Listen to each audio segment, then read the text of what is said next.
and the United States of America. Two, the program implementation agreement between the Republic of Sierra Leone and the United States of America.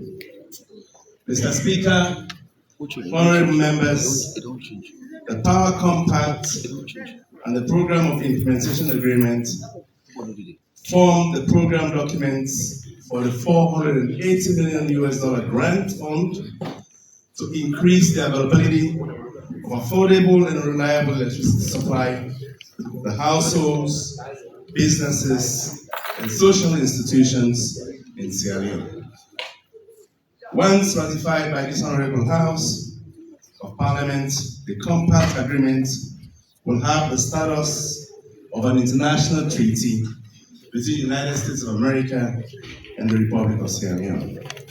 Mr. Speaker, honorable members, the Compact Agreement describes three major projects, which include one, a transmission backbone project.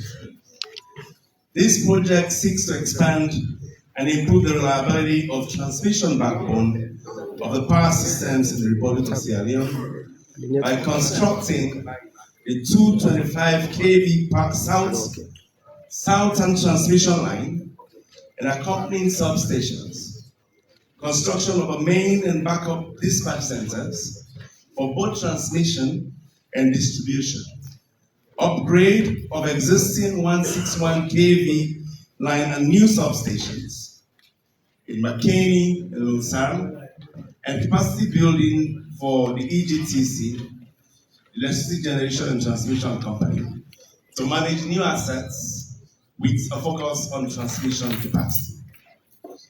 B, or two, is a distribution and access project. This project, Mr. Speaker, honorable member, aims to increase the reliable delivery and consumption of electricity across Sierra Leone. It will also include both last mile and densification activities in the western area and other towns that will be defined once the access refinement study is complete during the mobilization phase. Third project component has to do with the power sector reform project. This project will build on the gains of the successfully completed MCC Treasury program by deepening the sector reforms from capacity building, governance, corporate improvements across the Ministry of Energy, the power utilities, and the regulator. And furthermore, this component of the project will support the creation of an enabling environment for private sector investments in the energy sector, including the development of pipeline generation projects that are bankable and have access to new insurance products to attract private investments. Mr. Speaker, honorable members, the two project documents that have been, both the compact and the project and the implementation agreement, they also cover the following: funding and resources as applied during different stages of the mobilization and implementation phase of the compact, conditions precedent to entry into force and subsequent disbursements, governance of the program, including the establishment of the board and the management unit, the tax implications guided by the general tax exemption status of the grant funding, and the government of Sierra Leone's own contribution to the compact, namely a US $14.2 million commitment through the Indian Exim Bank line of credit to complete the construction of the Newton substation as part of the Northern Transmission Line project. Mr. Speaker, honorable members, it's important to also give context to the strategic relevance and urgency of this intervention in the Republic of Sierra Leone.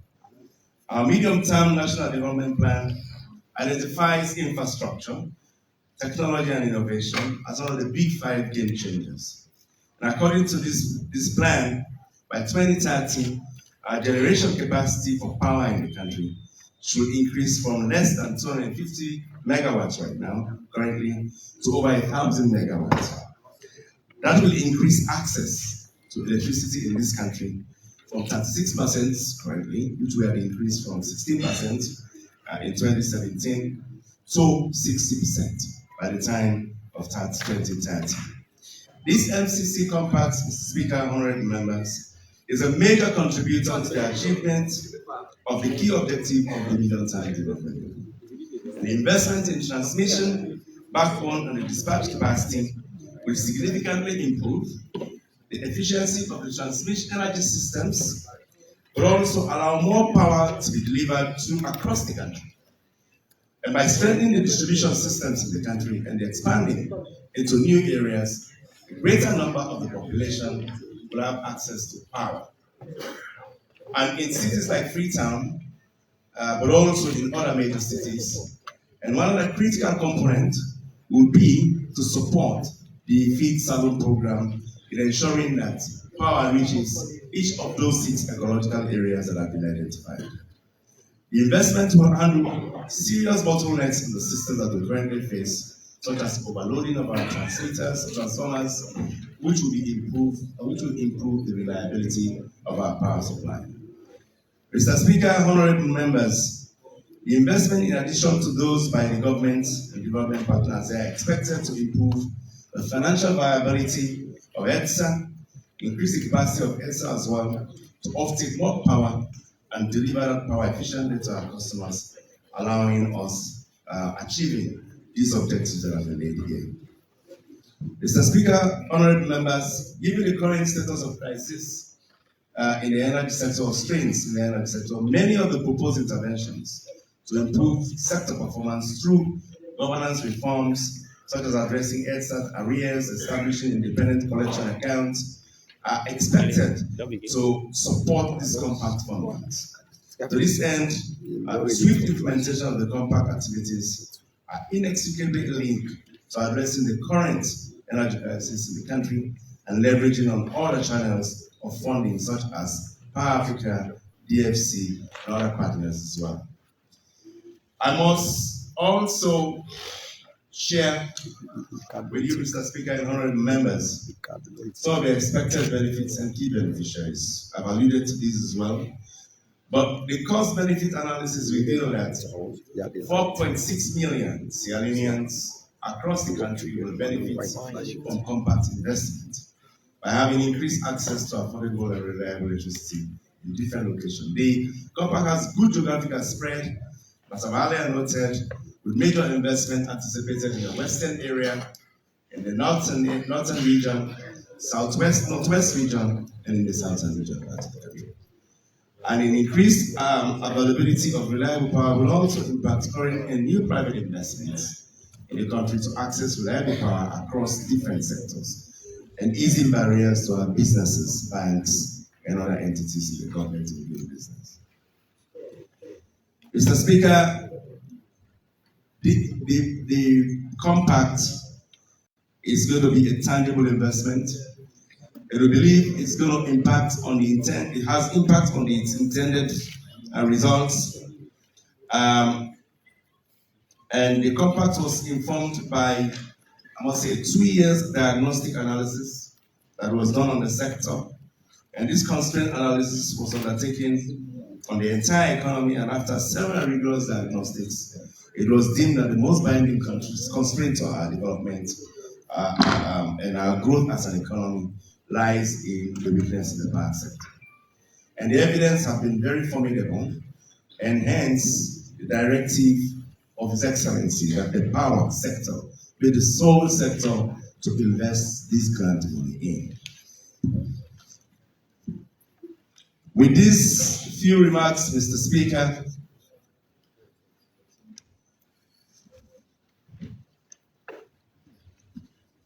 honorable members, I move that the House hereby ratify the foreign agreement which we are laid on the table of the House on Tuesday, 15th of October 2024. 1. The Millennium Challenge Compact between the Republic of Sierra Leone and the United States of America. 2. Program Implementation Agreement between the Republic of Sierra Leone and the United States of America. Thank you very much, Mr. Minister.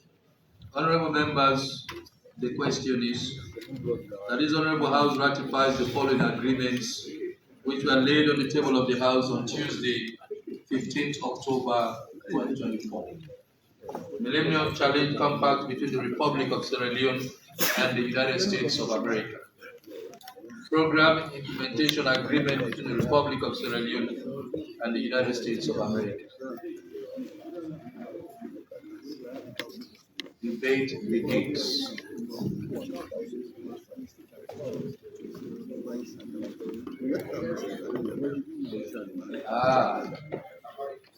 So nobody is interested in debating today. We are fine, just nobody's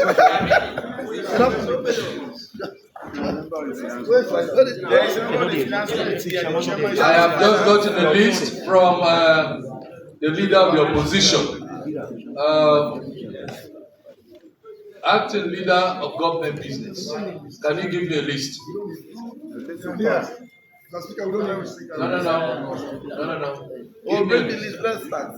So, okay, so I can just take the 5. Just the 5 that are standing. Okay, thank you. Let me start with Honorable Rogers. So, Honorable Rogers,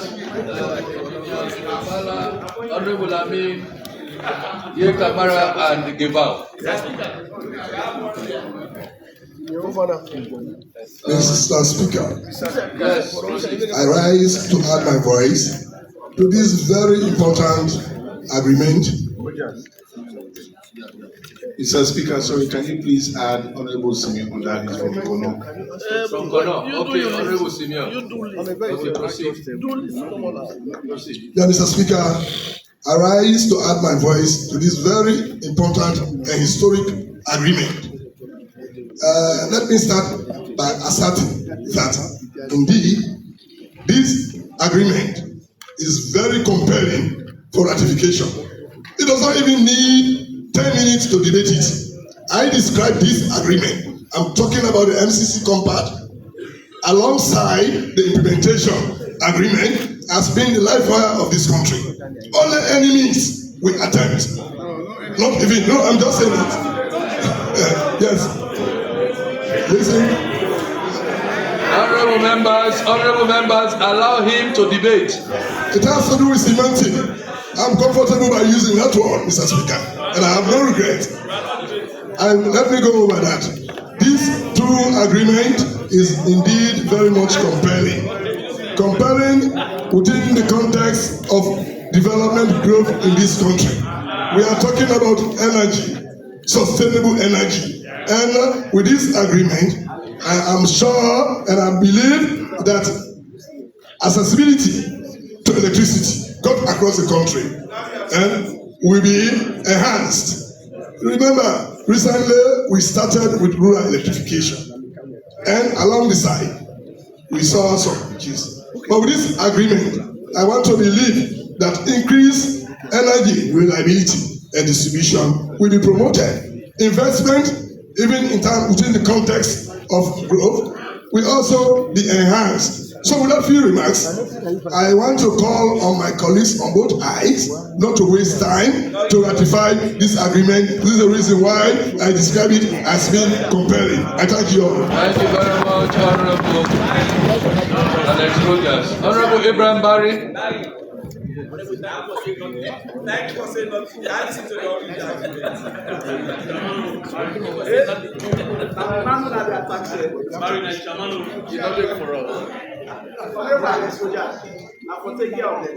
Thank you so much, Mr. Speaker.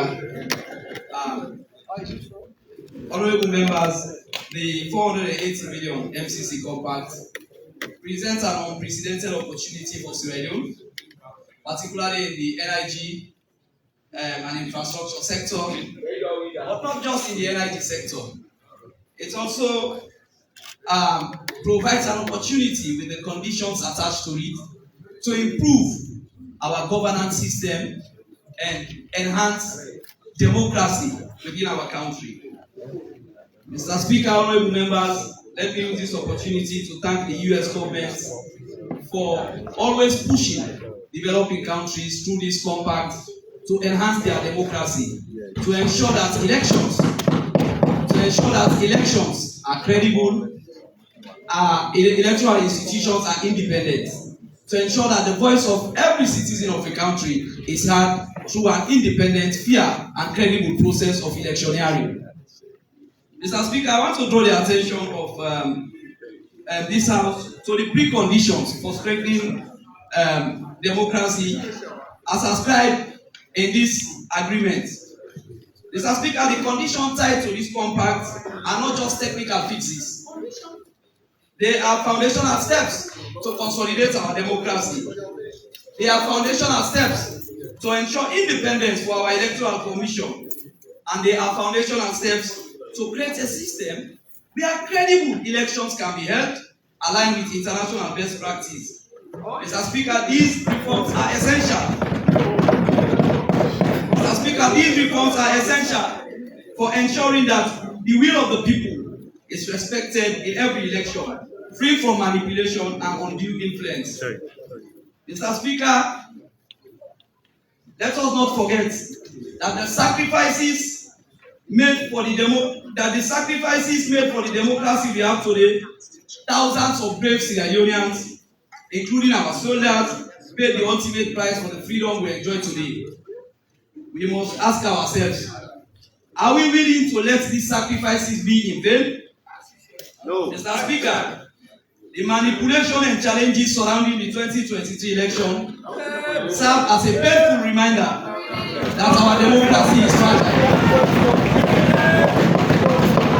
I repeat, Mr. Speaker, the manipulation and challenges surrounding the 2023 elections serve as a painful reminder that our democracy is fragile. The people's vote, Mr. Speaker, must never be tampered with. The essence of our democracy depends on free, fair, and credible election. Mr. Speaker, no one, whether it's government or opposition, has the right to undermine this democracy. And as a result of that, we want to thank the US government for ensuring that the key conditions for this compact. Hold on. Mr. Speaker, 34. Mr. Speaker, I'm not sure if we are debating elections here this morning. We are talking about the MCC.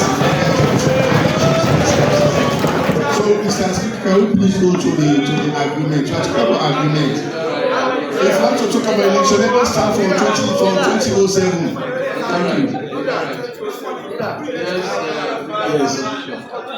Yes, Mr. Speaker.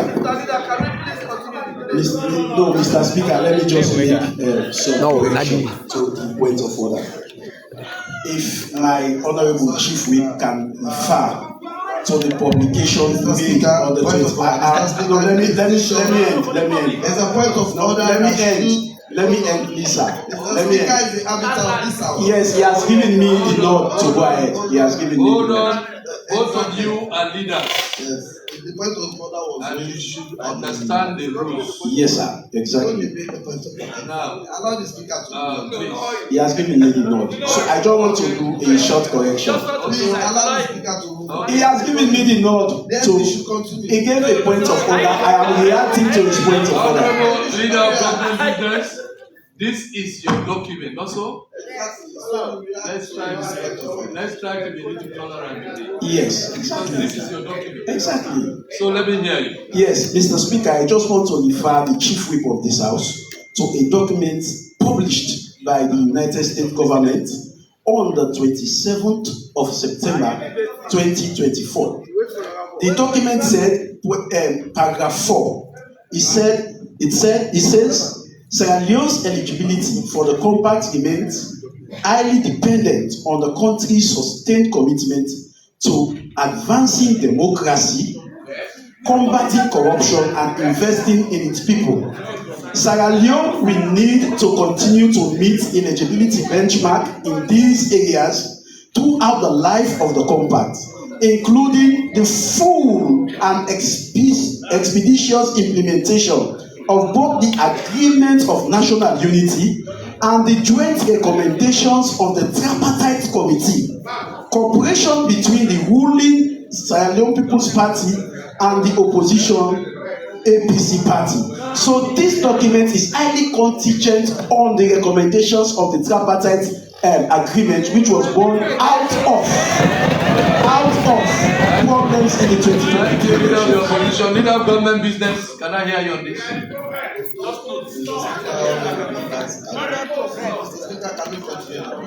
Now, honorable members, can you hear me out?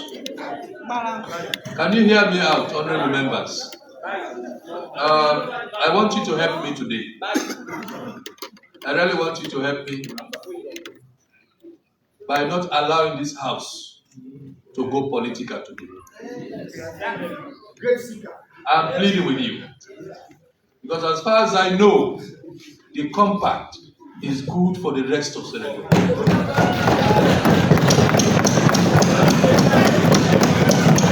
I would have wholeheartedly supported an APC government to achieve this. I would have done that. Because this is good for all of us.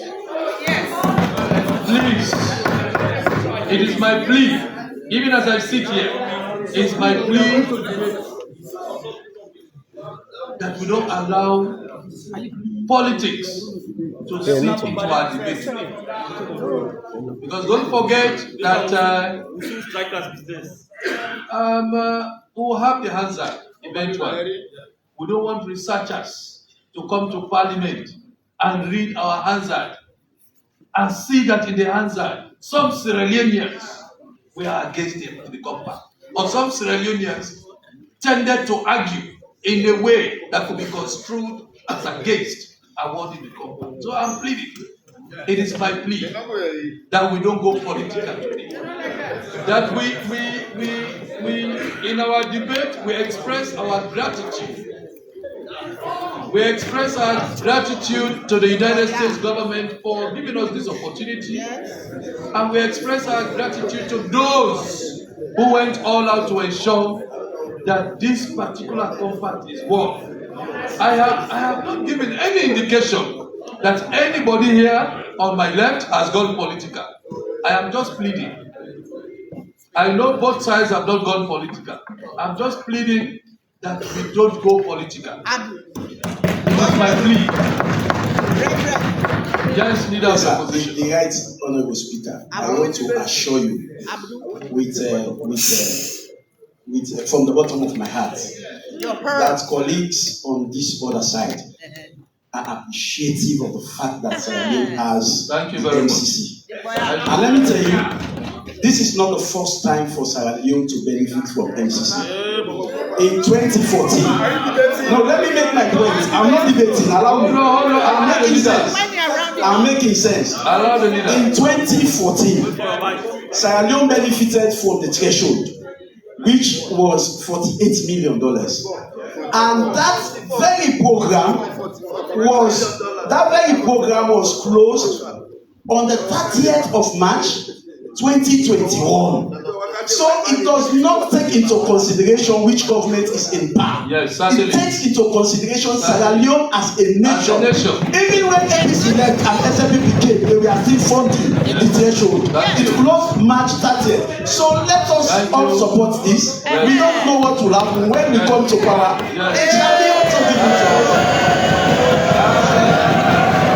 Thank you very much, honorable leader of the opposition. You know, with the greatest respect to the leader of the opposition, I know that is genuine about this nation. Just as all of us. We might have our differences here and there, but I know we are all genuine. I know we all want this nation to develop. So yes, leader of the I have not wanted to say anything. I was in this parliament when the government was started in 2014. I was in this parliament. We qualified for the threshold because we did not achieve all the benchmarks for the compact. And today, we have a compact of 480 million. Leader of government business.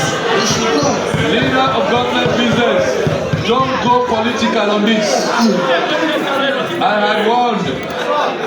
Don't go political on this. This is your document. Yes, Honorable Barry, proceed. Thank you so much, Mr. Speaker. Yes. Mr. Speaker, we welcome the MCC.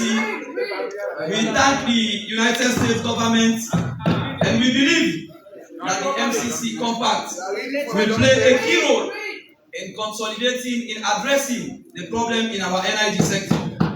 So I repeat again, Mr. Speaker, like to add to what my leader said, we on this side, we welcome the compact, but we urge caution, Mr. Speaker, for any project, whether it's for government or non-governmental organization, you have to ensure where you have spent, where they are funding something above even $1 million, you have to ensure you exercise caution to achieve the goals and vision of that particular project. And Mr. Speaker, according to the U.S. ambassador, recently he posted by the U.S. Embassy page where he awarded a pen to the Vice President that they are committed to support this. And they hope that the government of Sierra Leone will fulfill or meet the conditions attached to the award of this compact.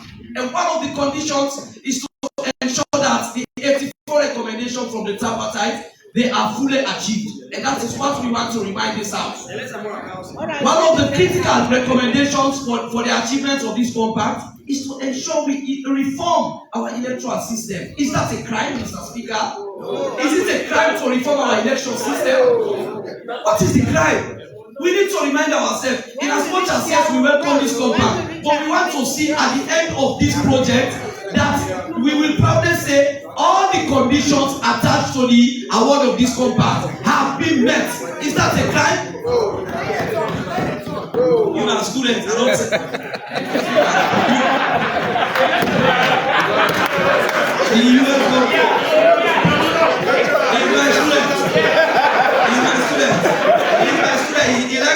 If you are a student, you have to be very careful.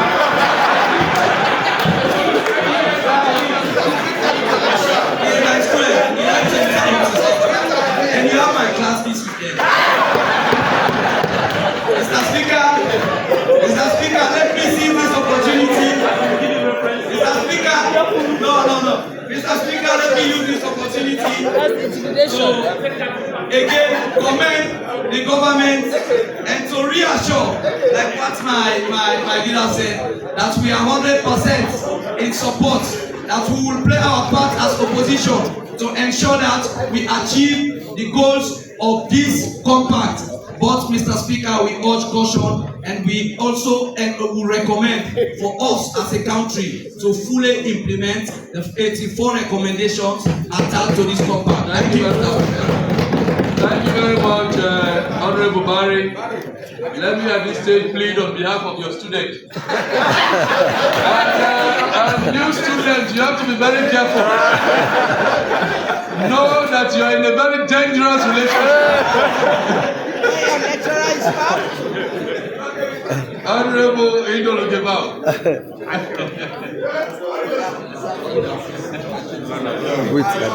Thank you, Mr. Speaker, for catching your eye.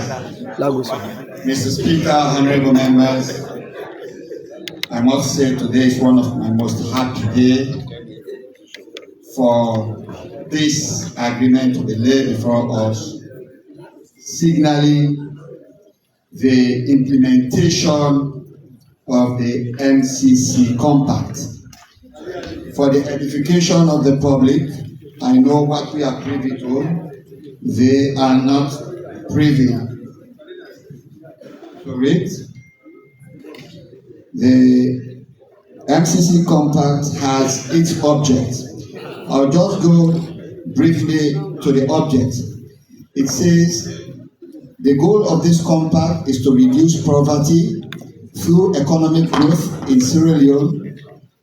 MCC shall provide assistance in a manner that strengthens good governance, economic freedom, and investment in the people of Sierra Leone.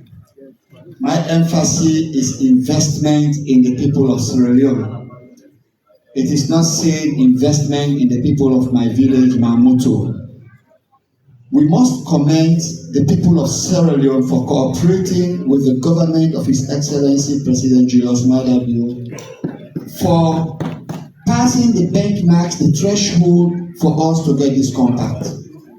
Mr. Speaker, honorable members, for a country to qualify for this compact, you must meet the requirements. Your fight against corruption, your human rights records, your governance records, all of those benchmarks, if you don't pass them, you will never be qualified for the threshold. And for us, we say the accolade go to all Sierra Leoneans. Because if we had not been disciplined as a nation, working within the parameters of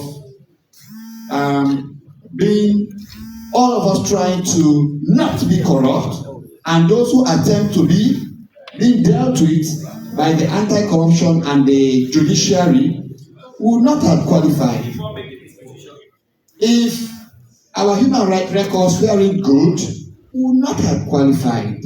If our governance institutions were not good, we would not have qualified.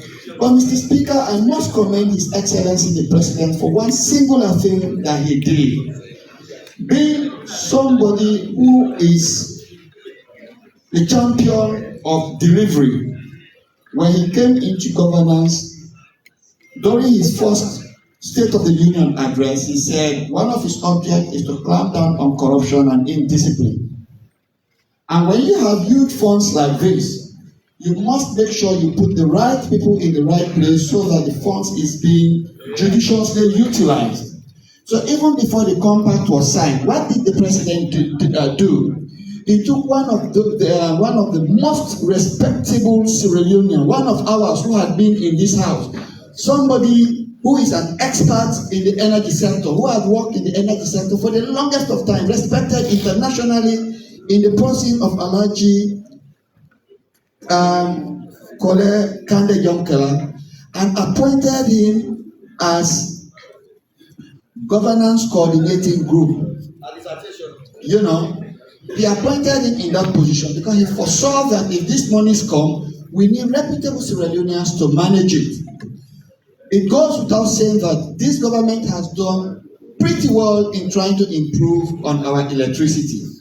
Nowadays, you hardly go for a day without actually getting electricity. But with the MCC, even the issue of going for a day without electricity will be a thing of the past. And I must say, for a country to get close to being a developed country, you must conquer your energy sector. Water and electricity should be something that your citizens must not worry about. I mean, we've been to other parts of the globe. Even if you live in a 50-story building, you get water. Even if you live in the most remote part of certain countries, you get electricity. This is what this government wants to do. This government wants to ensure that electricity is not only enjoyed by us that live in the city, but electricity is enjoyed by people who live in the hinterland, in the provinces. So he started showing that commitment by ensuring that each and every chiefdom headquarter town in Sierra Leone got a solar grid. Like I always say, if you go to Kailahu, almost all the chiefdom headquarter towns and most of the big towns have solar grid. Gone are the days when you come out in the night to ease yourself and you see darkness approaching you like a human being. The president has lit the country. Sierra Leone is no more a country that is referred to as a city or a country of darkness. So like the leader of opposition said, today is a day that we Sierra Leoneans should celebrate unanimously. If there has never been anything that we can agree upon, let us agree on the fact that this government has done well, this government has done excellent, its governing parameters has led us to win the MCC compact. Its human rights and governance trajectory has caused the United Nations, the United States government to actually sign the compact, with us.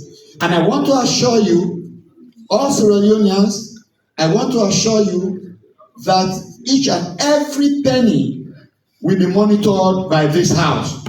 We will follow where the money goes. We will ensure the money is being spent for what it is being meant for.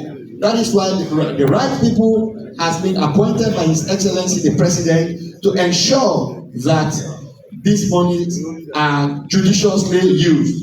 On that note, Mr. Speaker, I want to say thanks to all of those who played part in ensuring that today's day be one of reality.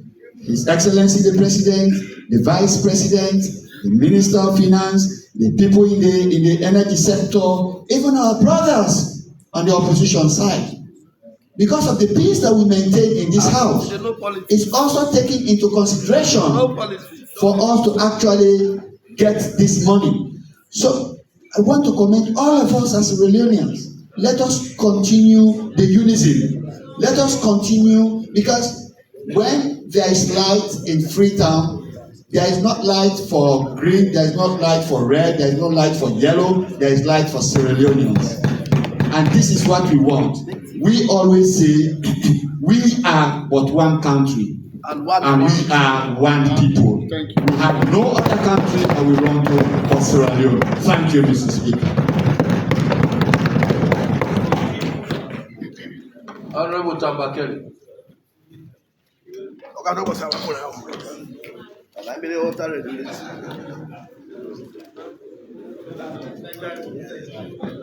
Thank you, Mr. Speaker. Let me join my honorable colleagues in thanking the Americans for giving us this assistance.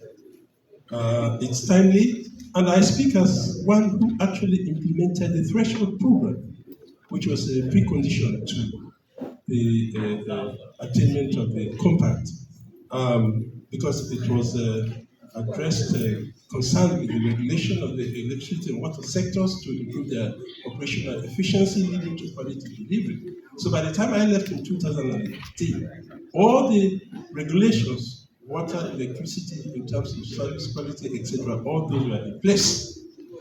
So, from I was the first Director General of this Renewable Electricity and Water Regulatory Commission.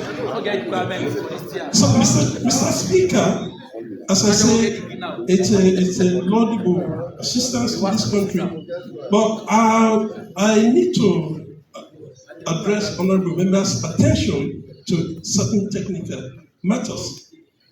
I've gone through all the schedule. I see the emphasis is on distribution and transmission, but I see no provision for generation. I think that's a bit of a lacuna, because generation, the electricity sector, the way it works, you generate, you transmit, and then you distribute. But the emphasis here is on distribution and transmission. Already, we have two transmission lines, which is our own, the Gumbuna line, and we have the CLS, which traverses our country into Liberia.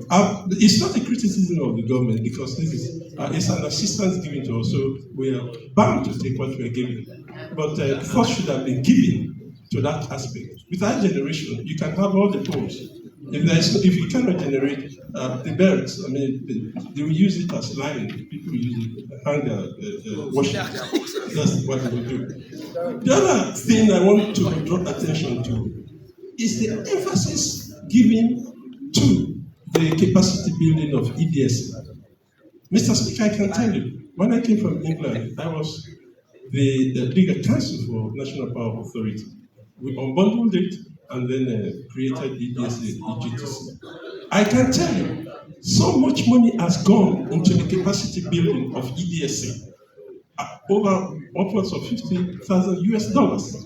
Yet, the transmission sector, which is EGTC, we're actually going to be dealing, when you look at the agreement, the main components, the areas that are actually going to attract the bulk of the funding is transmission dispatch, transmission backbone, and southern transmission corridor. Yet, the people will be dealing with that, the transmission engineers. Very, very little amount, almost infinitesimal. Again, that is not a fault of the government of Sri Lanka, but I think it's a lacuna. It's something that needs to be. If there's any way we can rejig this whole compact and bring in generation, we have 160-something installed capacity of hydro in Kono. We have about 25 in Moyamba. These are our generation facilities, which we develop. Once those are developed, then we can talk about transmission and distribution. Now we have the transmission line from Senegal, Ivory Coast, traversing our country. But at the moment, we are not benefiting because we are not generating anything. Instead, we are buying power from Ivory Coast until that time when we develop our own generation facility. We cannot benefit from that project. So, Mr. Speaker, let me end. I don't want to take all the time. I just wanted to draw attention to this technical lacunae which I have observed. Yeah.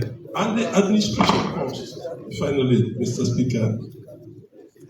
Mr. Speaker, if you look at, again, Mr. Minister, this is not really, I don't intend to barrack or lampoon the effort you've made. No, that is not my intention.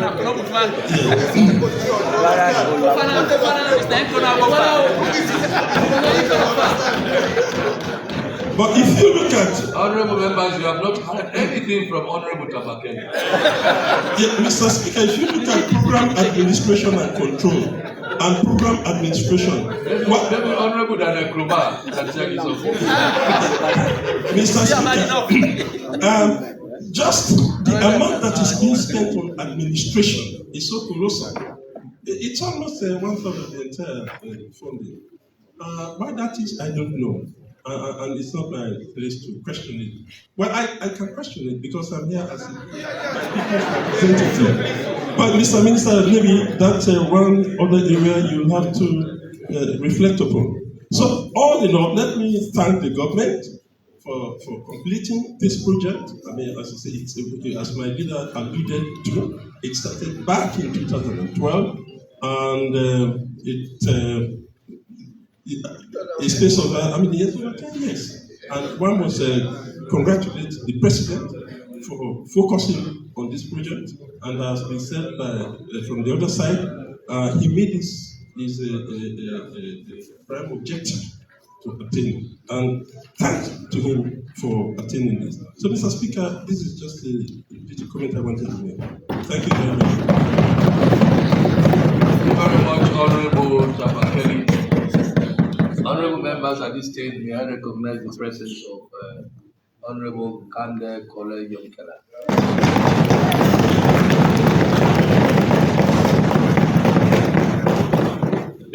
Of course, you all know he is one of us. And Honorable Kande Kole Yomkela and the Honorable Minister of Finance, please take note of some of the issues that have been raised by members of Parliament.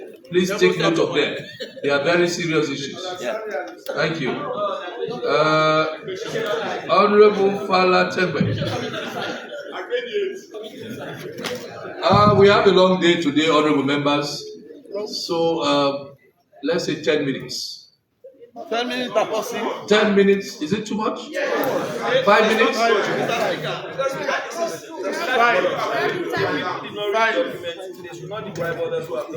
Okay, I will allow the leaders for more than 5 minutes.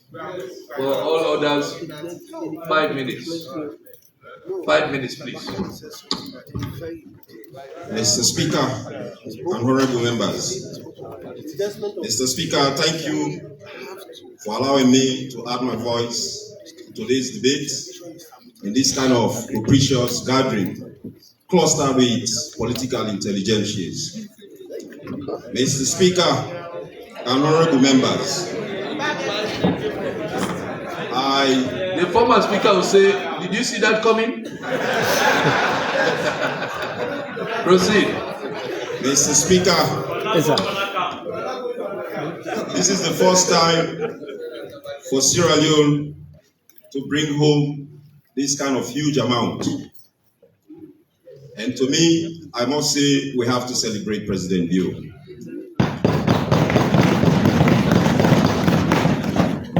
Mr. Speaker and honorable members, let me lay a quick premise before I get into the debate proper.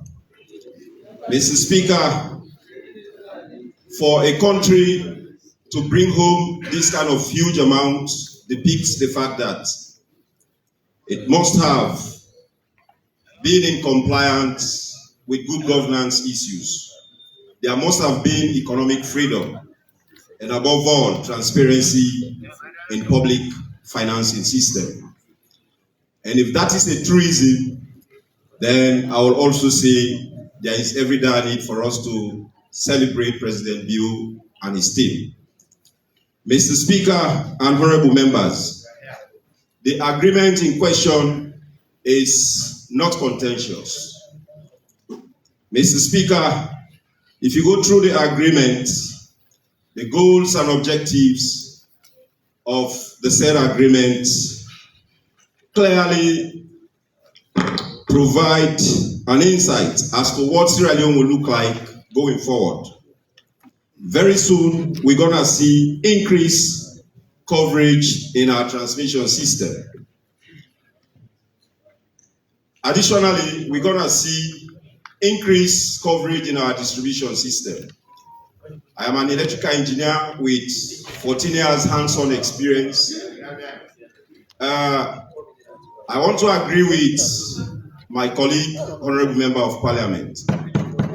Reading through the document last night, I didn't see anything about generation. And that was a concern to me. When we came, I discussed it briefly with my chairman here.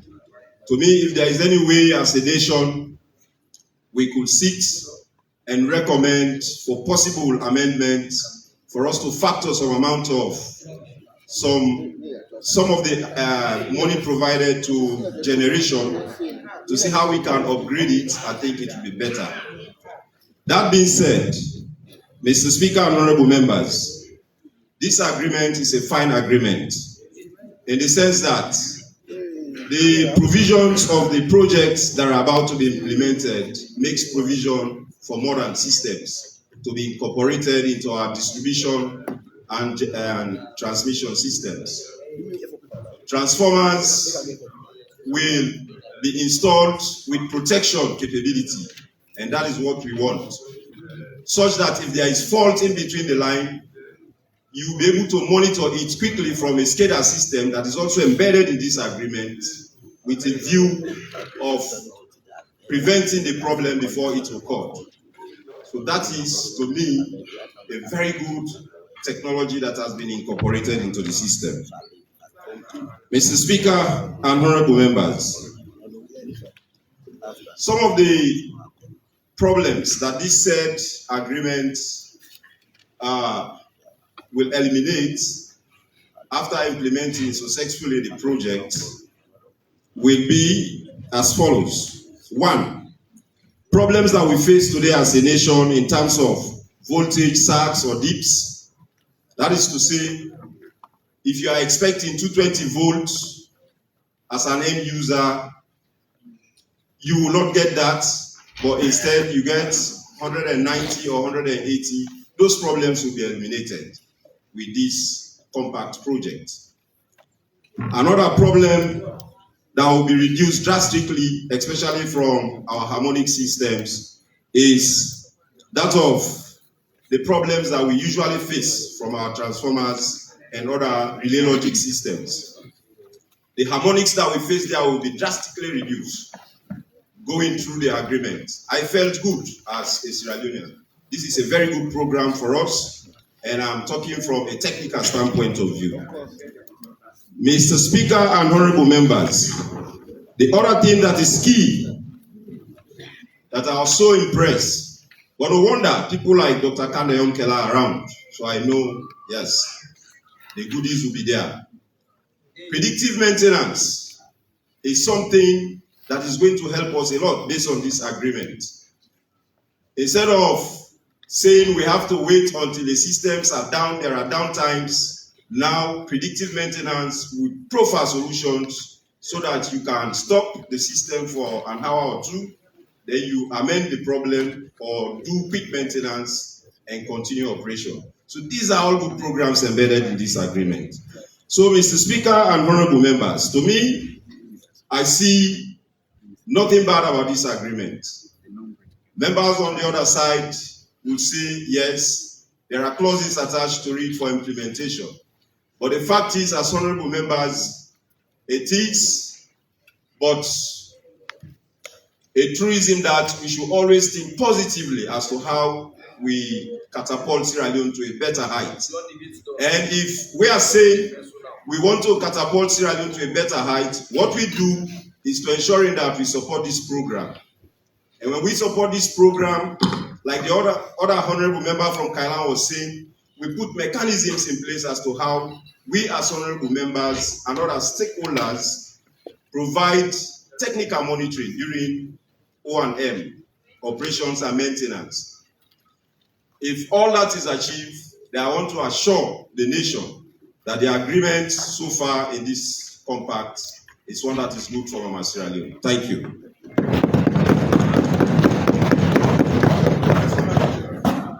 So you see, honorable members, just below 5 minutes.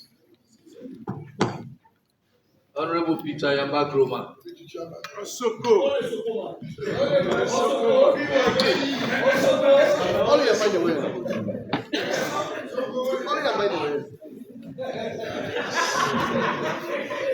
I am on a mission to recruit more, including the speaker, if he's not one yet.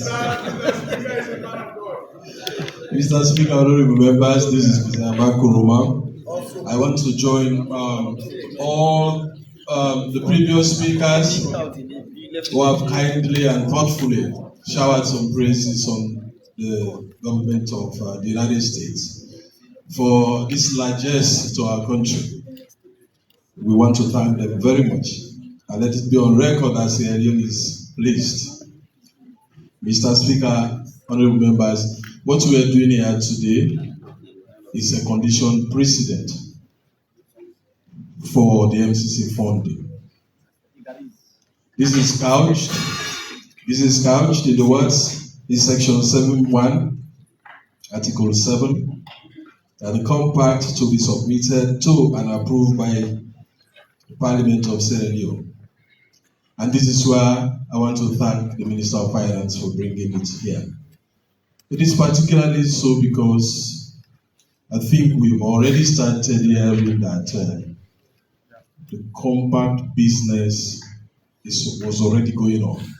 True or not true, but there are those insinuations. And I was on a radio program last week where a member from the Strategic Communications Unit alluded to this fact that government was already far ahead in the implementation of the compact. So bringing it here today is a good one. Thank you very much.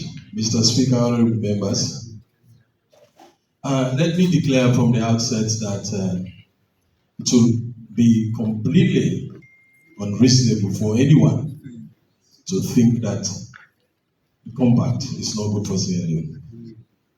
Completely unreasonable.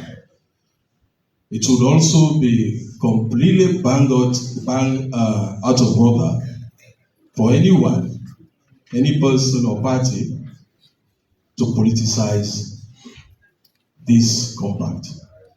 Because factually, it is not because we are beautiful as a country, it is not because we are very perfect as a country, it is because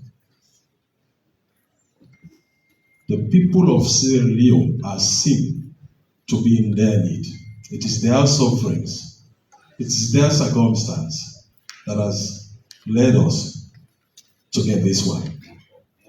So in that case, we must in this house wear the Sierra Leone hat.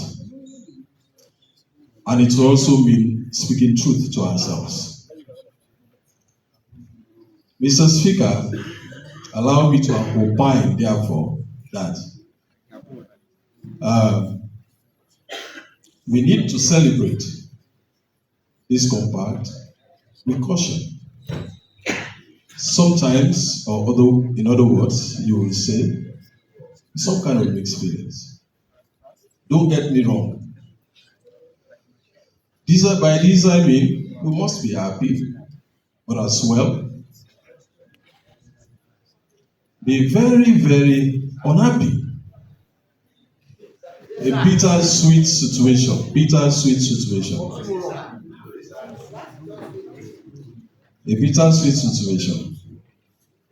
And we should be happy because electricity or energy is essentially the sector that holds the keys to any development of a nation. So for us to have the opportunity to enhance that sector, we should be so very happy.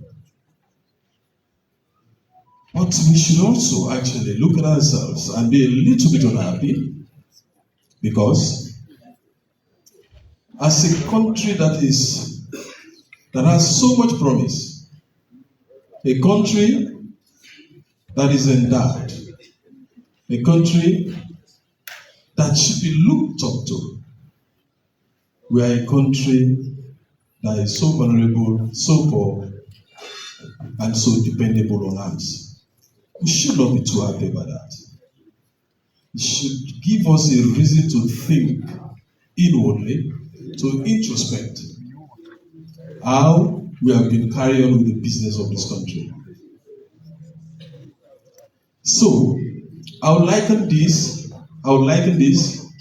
to a song made by Bob Marley, where he alluded that in the abundance of water, we are still thirsty. We are still thirsty. I think we deserve to have a rethink quietly in our little corners. So, honorable members, Mr. Speaker, honorable members, with that said, reading the compact, you can actually allow yourself to deduce one thing. And this is, for me, it's accountability, accountability, accountability. Accountability in financial probity. Accountability in political good behavior, I'll call it. These are couched in the conditions precedent for the fund. It's clear. And this is where we are told, if you do this, we'll give you our money.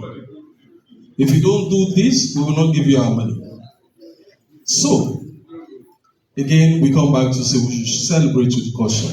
If we don't do the needful, we can start and end up losing. What a shame that would be for our country. So, with the financial side of it, the probity, we should ensure that we demonstrate how far we have come with accountability, how far we have come with tackling corruption, how far we have come with improving our behavior in terms of how we conduct public money. With the political good behavior, it is actually about how far we have walked the talk. Honorable, 1 more minute. Thank you, sir. I will. So, and in upholding, if that includes upholding the democratic tenets that are central to this MCC.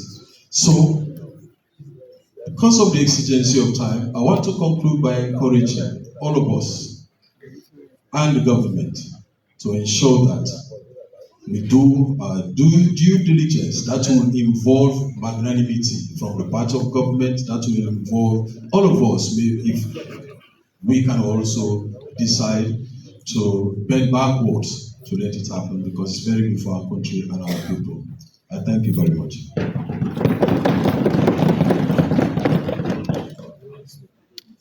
Honorable Tambajoni.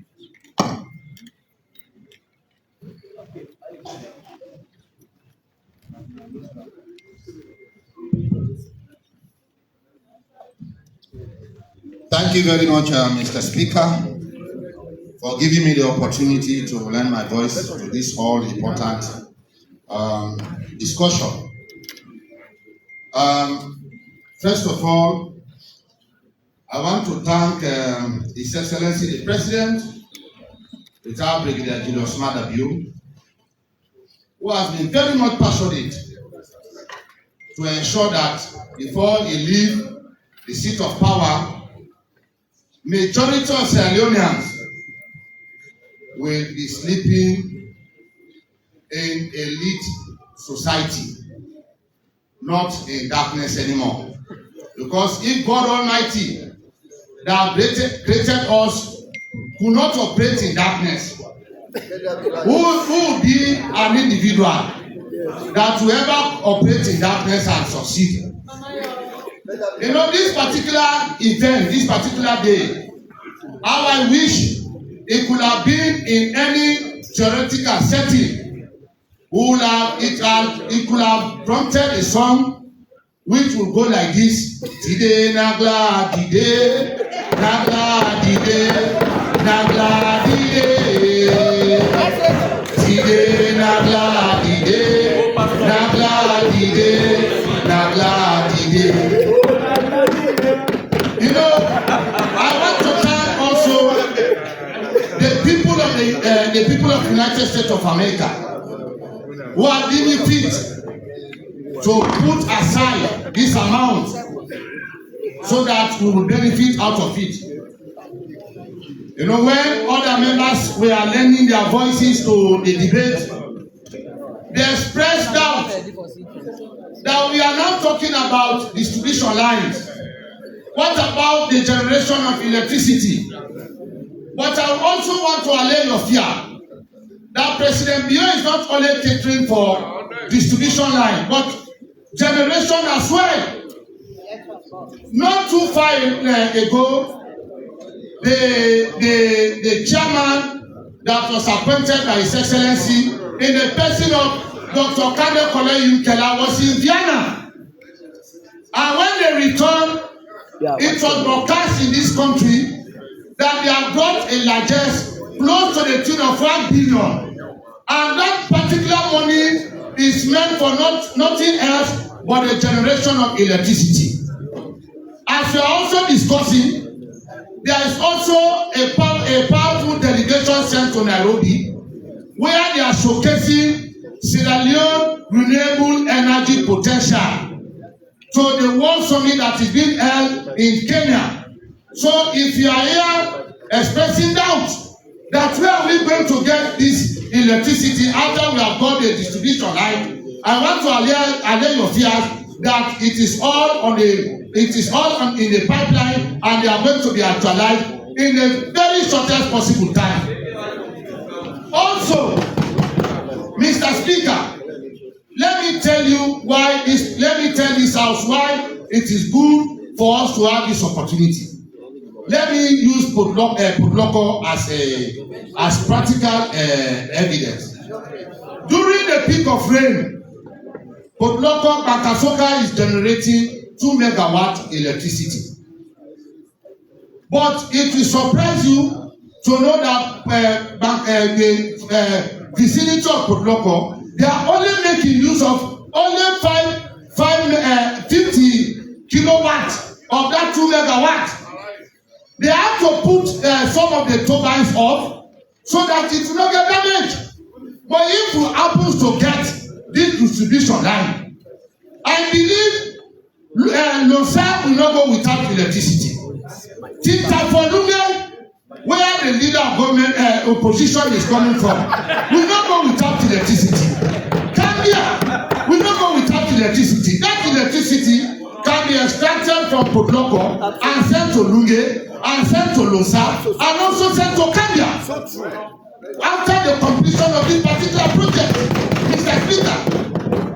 Also, we know that there is also another electricity generation at Makali, but it is not being utilized properly because there are no distribution facility. So when these things are being connected Thank God, His Excellency, out of wisdom, for the first time in the history of this country, we are now having 7 district electricity project being funded by resources generated in this country. So it only remains for us to have the electricity from one point to the other point. And how can that happen if we don't have proper distribution line? Why Kailan should be without electricity when Kenema have enough electricity from the Ivorian from the CLFG light? Why Pujon should go without electricity when the pole is passing very close to Pujon town? But if we have this distribution lines, I believe whosoever have enough will be able to learn or will be able to give to the other community. So that is the reason why, if this particular grant that we have got is one of the best that we have ever got in this country. When Honorable Barry was talking about, lending credence to soldiers who have laid their life for the protection of this country, I told him, yes, we should also lend the same credence to retired Brigadier Julius Madadion. Because he was one of those who laid their life in the line in order to protect this country. So we want to thank all those who have worked so far, especially the Anti-Corruption Commission, the Human Rights Commission, and every Sierra Leonean who have worked to make sure that we achieve this landmark achievement. Having said that, I want to thank everybody. I want to thank you, Mr. Speaker. Thank you. Thank you very much. Honorable Mohammed Al-Fajalo.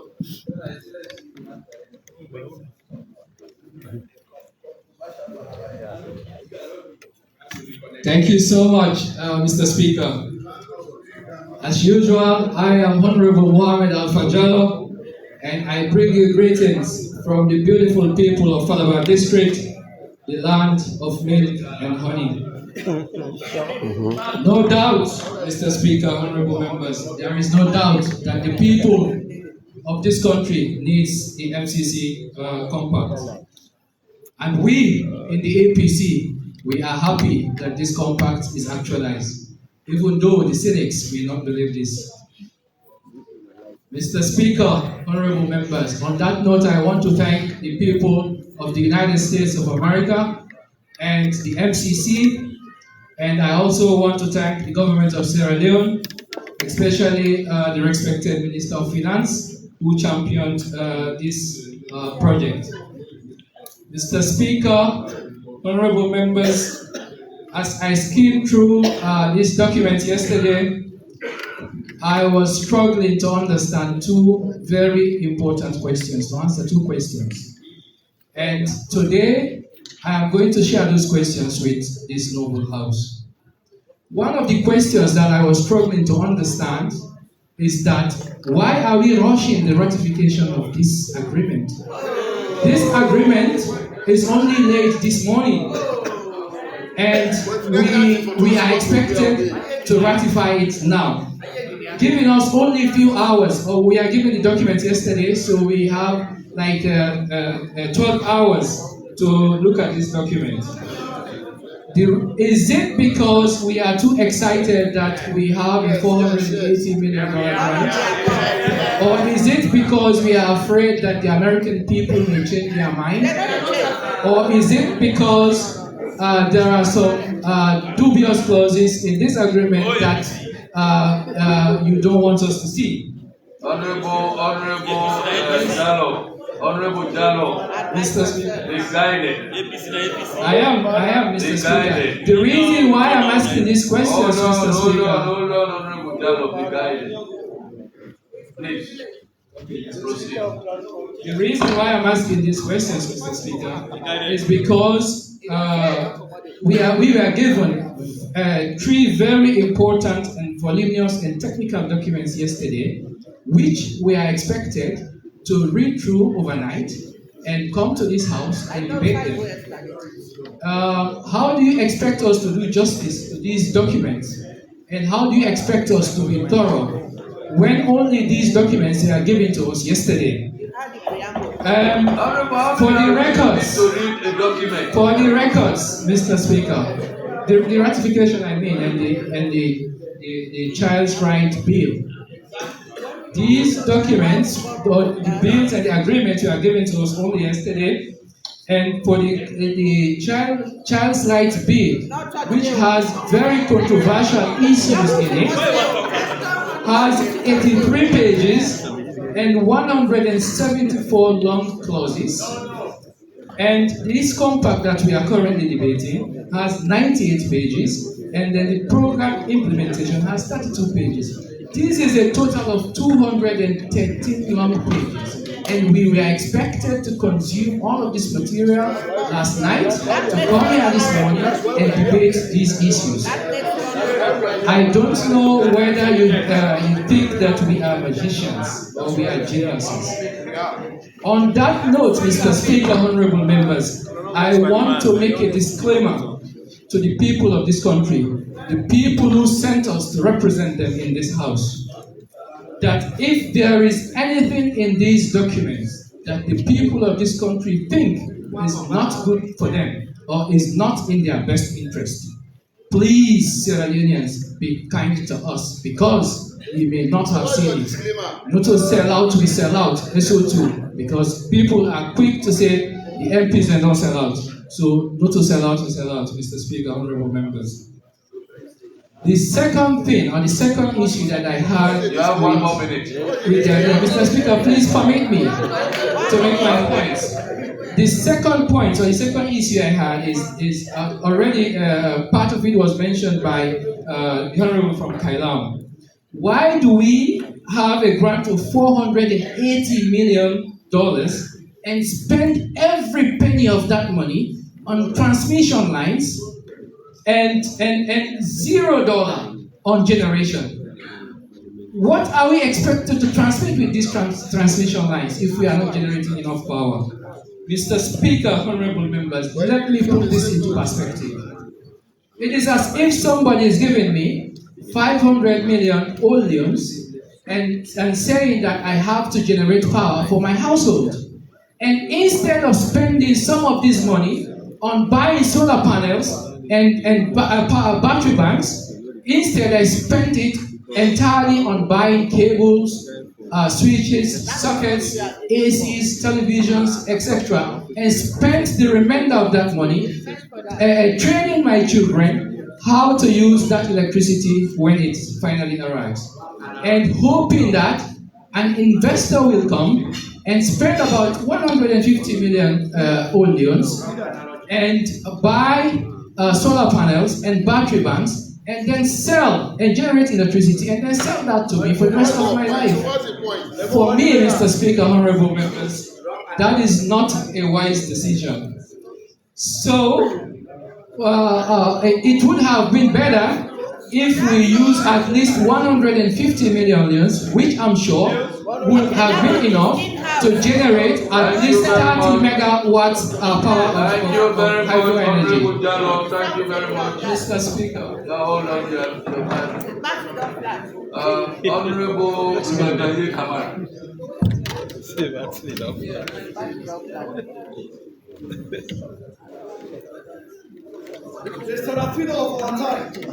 Thank you, Mr. Speaker.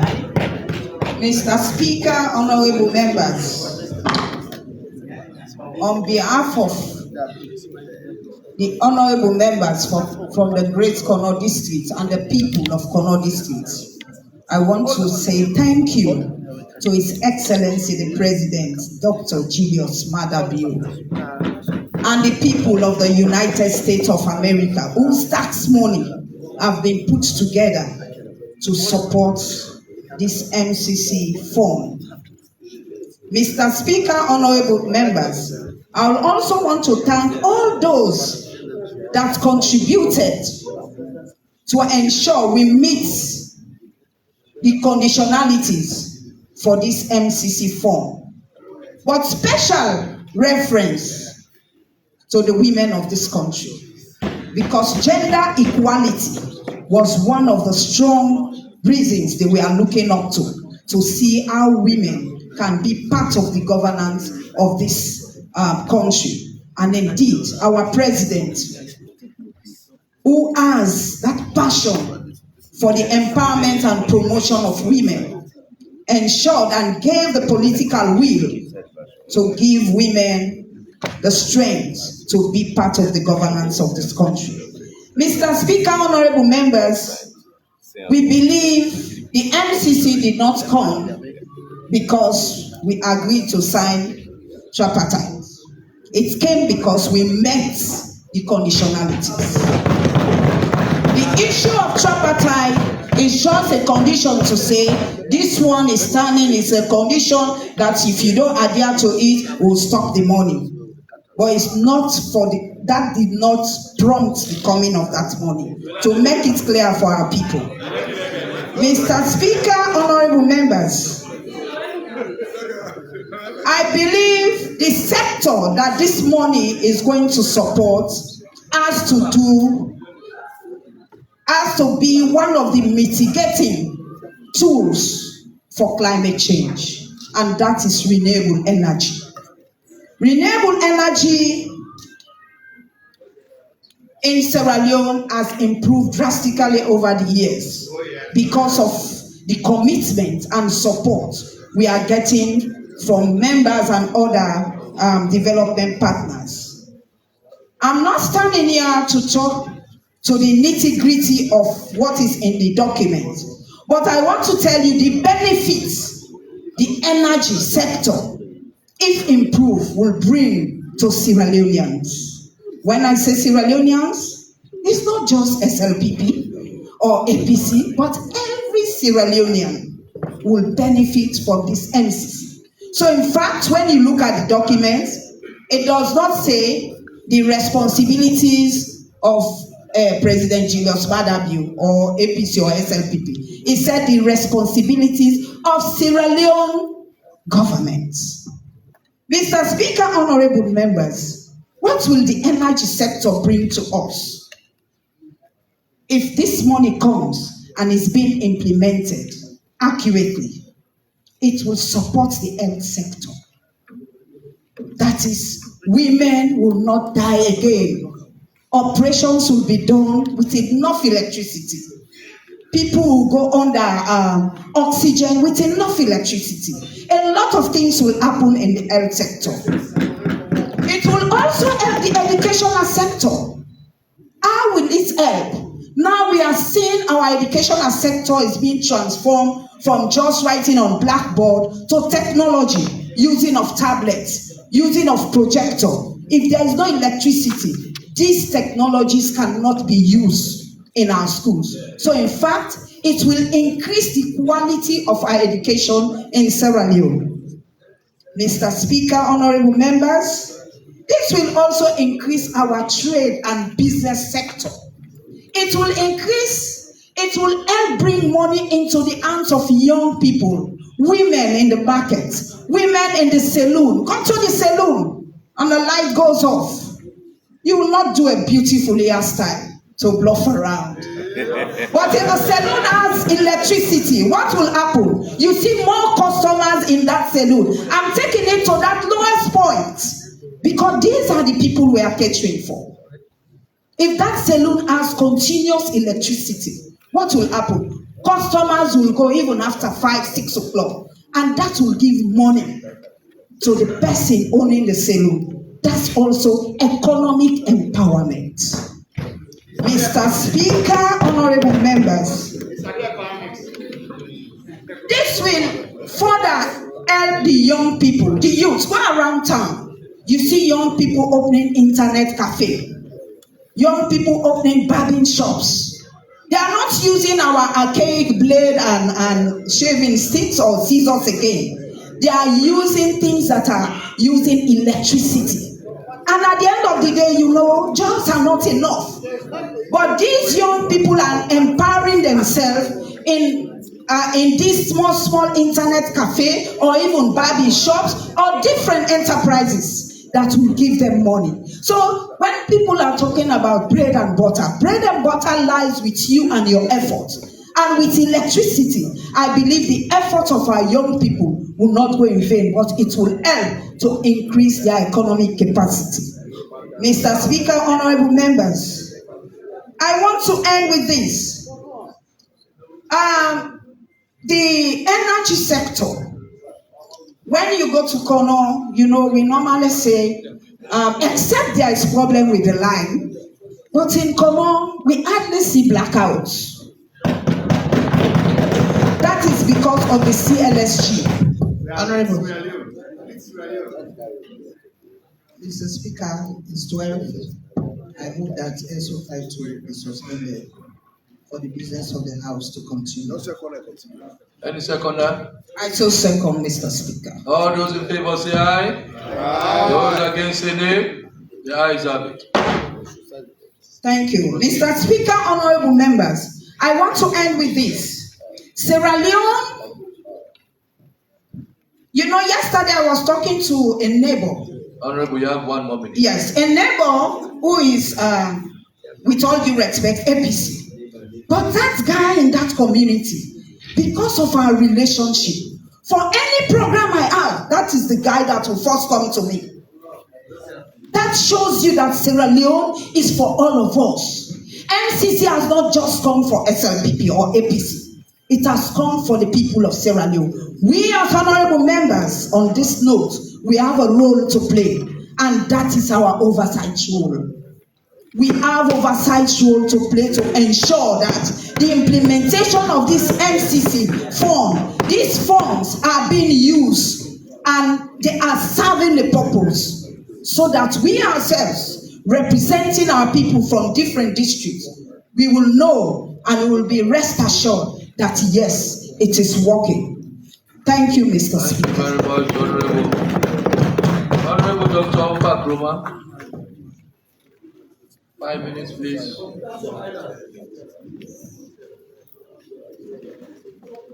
Mr. Speaker, honorable members, we want to extend our sincere gratitude to the MCC and the United States of America by extension for facilitating a project to improve economic development for our respective nations, especially countries, low-income countries, and low and middle-income countries. As a parliament, we must note that over 200 countries across the world face these examinations. And for Sierra Leone to benefit from these stringent measures or stringent hurdles to get to this point is one we should thank ourselves as a nation to bring to this point. But today we should note that we are not going to be a parliament that is not grateful. And today we should note that we are not going to be a nation that is not grateful. As a country, we've graduated steadily to this point. And graduations are made for a purpose. And graduations are celebrated for a purpose. We must not forget that in 2012, when the threshold was met by the previous government of the All People's Congress, that is when the students went to school. That is when the process of graduation started. And as we are here today celebrating, we must note that in that year and in 2015 subsequently, Sierra Leone met 12 out of 20 indicators to be placed in this MCC compact, in which Sierra Leone was given an MCA account, which is a Millennium Challenge account. We must remember that we've come a long way. And when that started, constraints were analyzed, and our constraints were we need to address our water sector and we need to address our energy sector. So year after year, as a nation, we as a people have worked diligently to ensure that we are here today to discuss this bill. We as members of Parliament should be grateful that we are here in this well to go through this document, which, by the way, is very, very instructive and very, very deliberate. We must also recall and remember that we are not the first nation that have benefited from it. So it is a structured program. Yes, indeed, as a Parliament, we will have to oversee what government do. But the MCC has structured their program in such a manner that even when Parliament does not show up, or if Parliament does not show up, the compact will regulate itself. Mr. Speaker, honorable members, I'm saying this because when I went through the documents, and as I'm looking, we were given two documents. One was a program implementation of the agreement, and the second document was a Millennium Challenge Compact between, which is a signed agreement. When the implementation of the document of this compact agreement, Mr. Speaker, we must note that the compact states that the government has to do certain things to meet the requirement. And what I like so much about this document is the fact that in Article 1, the compact states that the disposal of program assets consisting of real property should be done in a manner that is monitored. For far too long in this country, we see vehicles that have been given for a specific purpose are converted to personal properties. And as we note, from the time of entry into the program, which is now, from the date the letter was exchanged between the government of the United States and the government of Sierra Leone, we have entered in force into the program. So, of course, as my colleague Honorable from Makeni or Bombali was stating that implementations were underway, we see why they were underway, because the letters have already been exchanged, and that is envisaged in section 7.3 of the second document. The program closure is also talks about why it is important that within that 5-year period, all vehicles, all property owned by MCA and by extension the MCC should be branded as such, and that the using of those property should be strictly used for this purpose. We're here today because I'm sure the facilitation funds have to be put into force. Honorable, 1 more minute. We're here today because the $42 million have to be utilized. But as we're here today, we should recall that several statements have been made by various personalities outside the walls of this country, and in particular, the ambassador of the United States to Sierra Leone. And as he ties this compact to the tripartite implementation, we as the country should ensure that we follow it to the letter. The property of this MCC belongs to the people of Sierra Leone, and we as an opposition will not be controversial or will not be in contention of it. So if it's so, we in the opposition will ensure and should ensure that everything that is said that is not in this document as it pertains to elections and electoral laws should be followed, and we should ensure that we monitor it to know. And an MP was saying, we are not against election reforms. We are not against election reforms, and nobody in this world or in this country should be against election reforms. Thank you very much, Honorable Mufafofana. And thank you very much, Mr. Speaker, for giving me the opportunity, and thank you to the United States government for giving us this opportunity. Honorable Musa Fofana. Honorable Musa Fofana.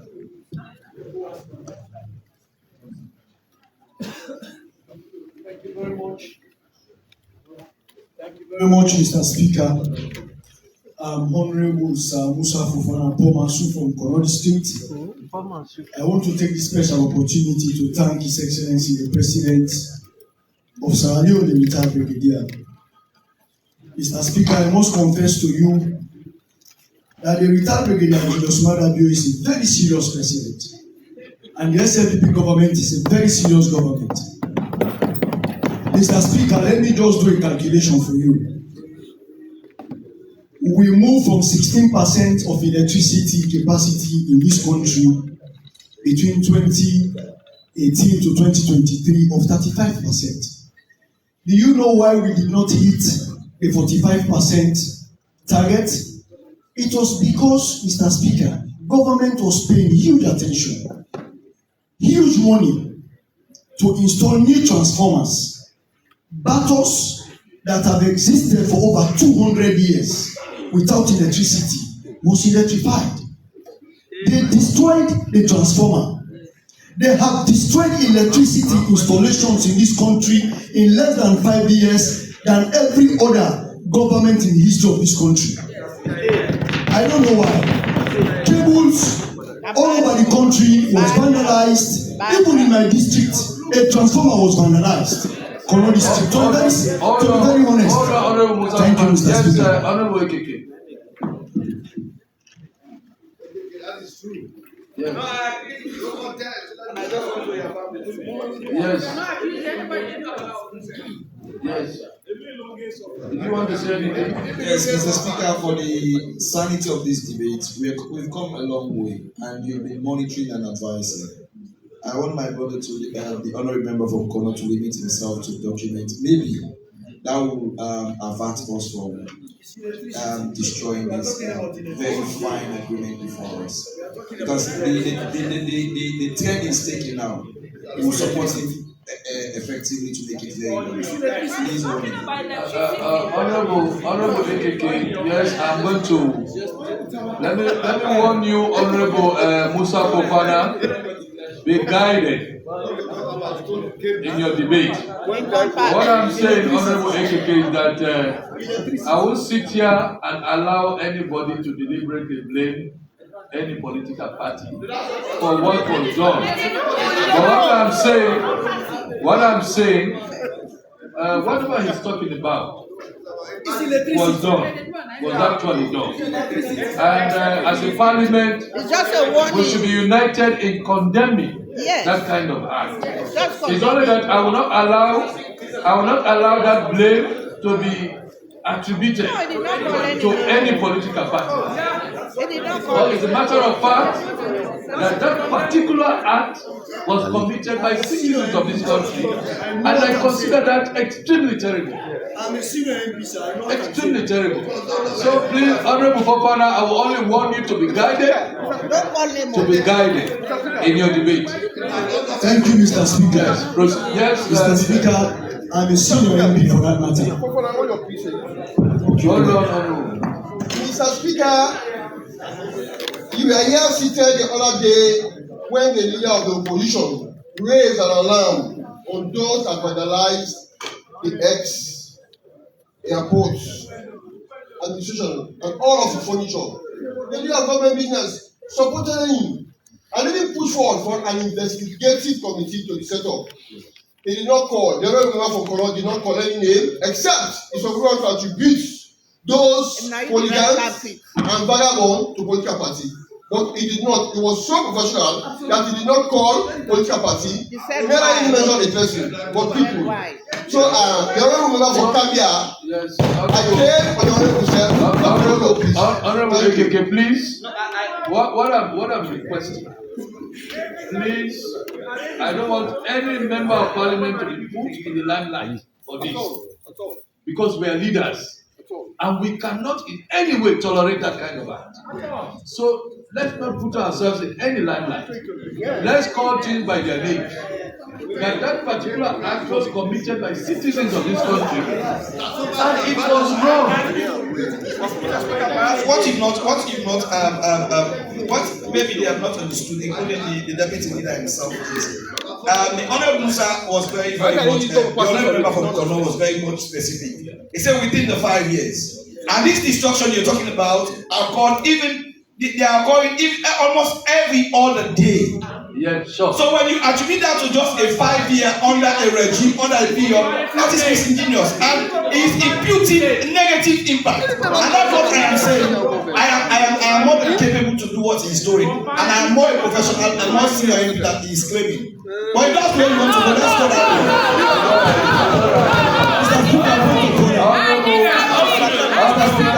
Order. Mr. Speaker.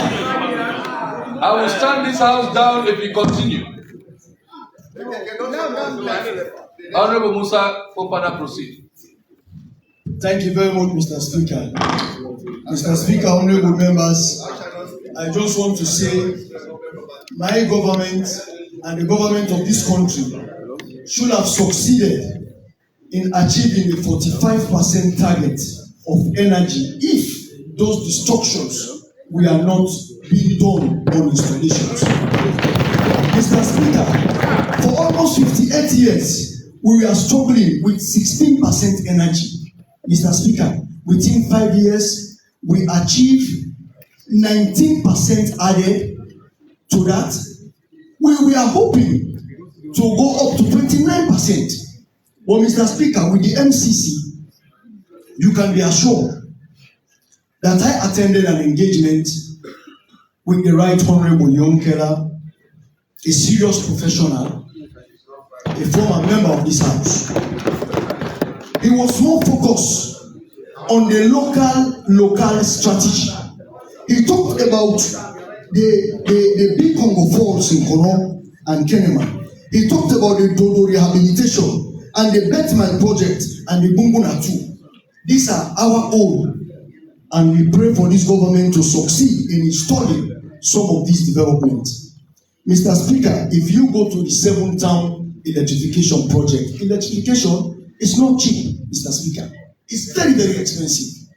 For 5 years, this government has been struggling to install Pujon, Cambia. If you go to Cambia now, the installation is going on, Mr. Speaker. You know, my father is coming from Cambia. I always visit Cambia every 2 months. The installation is going on. I don't marry also. The installation is going on in Cambia. Mr. Speaker, let me go to the MCC to tell you that this government is a serious government. Mr. Speaker, Annex 1.4 of this document I read, Roman figure 3, he said the Bumbuna Free Online upgrade activity, to tell you that this government is a democratic government, it's a government that believes in national unity. This government is saying, I read it with your leave, Mr. Speaker, the Bumbuna Free Online upgrade activity aims to provide centralized and more reliable grid access to the major towns and economic centers in the north of Sierra Leone.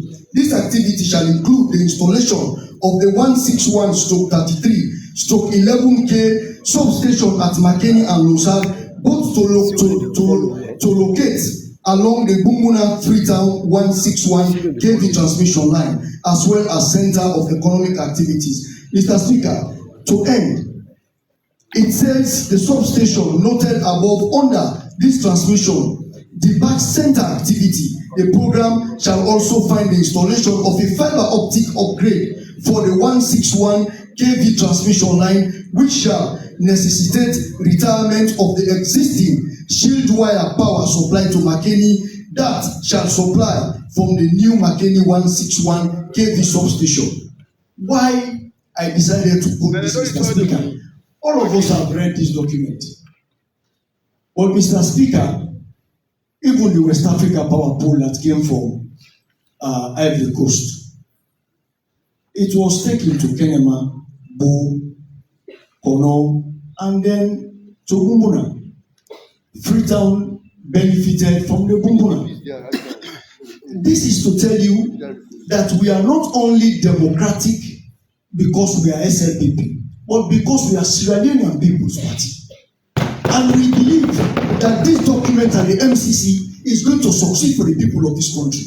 Mr. Speaker, you can be assured that if it was not for destruction of fire because of the heavy fire on the 161 or the 225 transmission line in Kono, we cannot have blackout in Kono. We can have constant 24-hour light. So we just want to tell the Right Honorable Leone that please don't forget to bring quality transformers for these transmission lines. Kono, we always have fire because the substandard material sometimes that have lasted for over 20 or 25 years is still affecting this country. So let's change once and for all. On that note, Mr. Speaker. The transformers we have, even today, are of the best quality. What we should be doing as a nation is pleading with our brothers and sisters not to destroy them. That's what we should be doing as a nation. Pleading with them. That some of these matters are not political matters. Some of these matters are not matters of anger. We should all come together to ensure that these little facilities are maintained. They have the best quality. I've seen some of them, by the way. They have the best quality. But you know, we have these hooligans around. They just go around destroying these transformers. They don't want others to benefit. And some create the impression that they are doing that because they want to sell the cables. How can they destroy a whole transformer? What millions and millions of news for the cable? It's quite interesting. Yes, proceed. Try to conclude now. You have 1 minute. Thank you very much, Mr. Speaker. I must conclude by saying we will support the MCC document, and I go with colleagues who talked about the oversight responsibility from Parliament. We must appreciate the Energy Committee. They have been doing very well. But to be very honest, let's behave as citizens, not nationalists. Because citizenship is a responsibility for the country. To be very honest, Mr. Speaker, I must end to say thank you to His Excellency the President. Thank you to the Honorable Vice President who led this team. Thank you to the First Lady and the rest of the ministers who did their best in 5 years between 2018 and 2023. They have kept the graph of the MCC right up. Thank you, Mr. Minister, for a job well done. God bless you. Thank you very much. Let me at this stage make this very clear to the people of Sierra Leone. The 6th Parliament is a far cry from the 5th Parliament. The 6th Parliament is extremely responsible when it comes to supporting the development agenda of the current government. And I want to take this opportunity to thank members of the opposition party, particularly the leadership, and of course members of the Sierra Leone People's Party. We have been united when it comes to development matters. There is no way I am going to sit here to criticize any member of Parliament for undermining the development of Sierra Leone. I am so proud of this house. That's all more reason why when some of these issues come up, I intervene so that we don't put ourselves in the limelight to create the impression as if, some of these hooligans, are our friends. They cannot be our friends because we are all leaders. And we have been voted to come here to represent our people so that at least we have sympathy for the nation. Thank you very much, honorable members, for your support always to ensure that we do what is best for this nation. Honorable Ekeke. So we are wrapping up.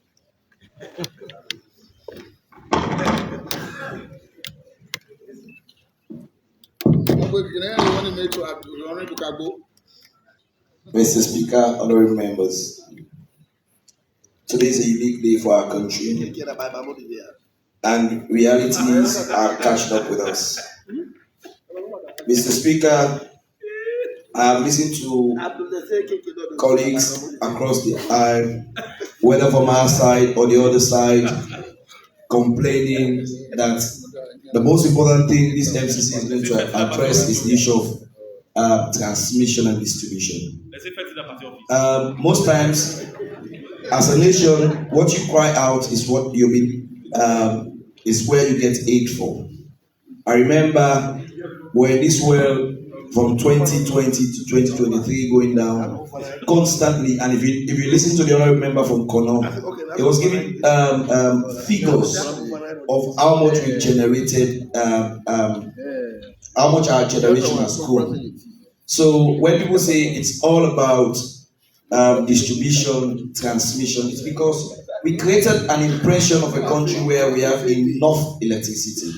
That was the phrase, enough electricity.